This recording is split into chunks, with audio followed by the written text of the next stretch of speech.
പാക് അധീന കാശ്മീരിൽ വൻ പ്രക്ഷോഭത്തിന് ആഹ്വാനം ചെയ്ത് JAC. കാണാതായ പ്രവർത്തകരെയും നേതാക്കളെയും ഉടൻ തന്നെ മോചിപ്പിക്കണമെന്നതാണ് ഇവരുടെ പ്രധാന ആവശ്യം. ഹോം അപ്ലയൻസസും കിച്ചൺ അപ്ലയൻസസും ഒക്കെ വാങ്ങുമ്പോൾ ചെറിയ തവണകളായി തിരിച്ചടയ്ക്കാനുള്ള EMI സ്കീമുകൾ മൈജി ഫ്യൂച്ചറിലുണ്ടല്ലോ. എക്സ്പീരിയൻസ് ചെയ്യാം നെക്സ്റ്റ് ലെവൽ ഷോപ്പിംഗ് മൈജി ഫ്യൂച്ചറിൽ.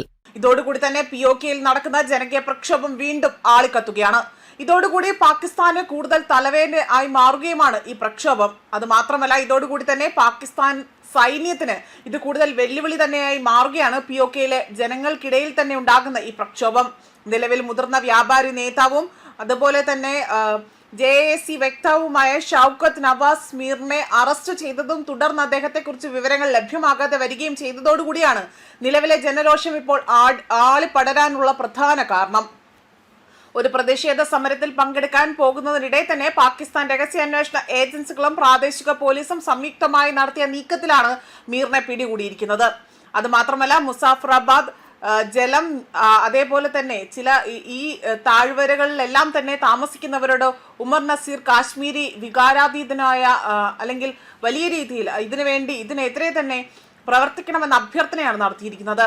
ഈ പ്രസ്ഥാനം ഏതെങ്കിലും വ്യക്തിയുടെ താല്പര്യത്തിനല്ല എന്നും മറിച്ച് സാധാരണക്കാരുടെ കൂട്ടായ ഇച്ഛാശക്തിയിലാണ് മുന്നോട്ട് പോകുന്നതെന്നും ഇവിടെ വ്യക്തമാക്കുന്നുണ്ട്.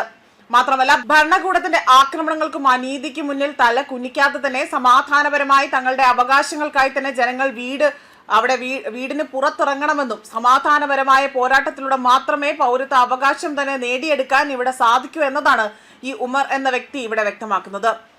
അത് മാത്രമല്ല, ഗോതമ്പ് വില വർധനവ്, വൈദ്യുതി നിരക്കിലെ ഭീമമായ വർധനവ്, മനുഷ്യാവകാശ ലംഘനങ്ങൾ എന്നിവയ്ക്കെതിരെ ഒരു മാസത്തിലേറെയായി തന്നെ നടന്നു വരുന്ന ശക്തമായ സമരങ്ങളെ തുടർന്നുകൊണ്ടാണ് ഇത്തരത്തിൽ ഇവിടെ JACയെ ഭീകരവിരുദ്ധ നിയമപ്രകാരം ഭരണകൂടം അടുത്തിടെ തന്നെ നിരോധനം ഏർപ്പെടുത്തിയത്.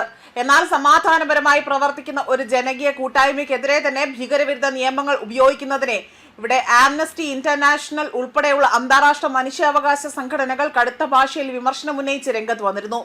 അതോടൊപ്പം തന്നെ പോലീസ് സേനയെ വിന്യസിപ്പിച്ചും മുസാഫറാബാദിലും പരിസര പ്രദേശങ്ങളിലും എല്ലാം തന്നെ ബാരിക്കേഡുകൾ സ്ഥാപിച്ചും പ്രതിഷേധത്തെ നേരിടാൻ ഭരണകൂടം തയ്യാറെടുപ്പുകൾ നടത്തി കഴിഞ്ഞിരിക്കുകയാണ്. എങ്കിൽ പോലും ഇവിടെ നിശ്ചയിച്ചിട്ടുള്ള സമര പരിപാടികളുമായി മുന്നോട്ട് പോകണമെന്നും പ്രാദേശിക സംഘാടകർ ഇവിടെ വ്യക്തമാക്കുന്നുണ്ട്. സാമ്പത്തിക പരാധീനതകളിൽ നിന്ന് തുടങ്ങിയ ഈ ഒരു പ്രക്ഷോഭം ഇപ്പോൾ സ്വയംഭരണത്തിനും അതുപോലെ തന്നെ പൗരത്വ സ്വാതന്ത്ര്യത്തിനും വേണ്ടിയുള്ള വിട്ടുവീഴ്ചയില്ലാത്ത പോരാട്ടമായി തന്നെ മാറിയിരിക്കുന്നുവെന്നും ഇവിടെ എടുത്തു സൂചിപ്പിക്കുന്നുണ്ട്. ന്യൂസ് ഡെസ്ക് കർമ്മ ന്യൂസ്.